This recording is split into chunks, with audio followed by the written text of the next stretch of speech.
coming in, okay? Otherwise, if this is comes out, he can being hit. So try to use just a minimum force, okay? Don't need to be very strong. Make sure the bouncer is in good position. Try again.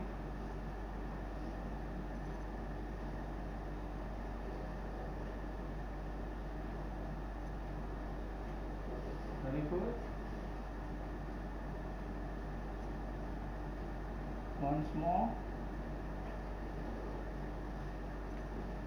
Once the student learns how to do a good movement, we can start a little bit of sparring.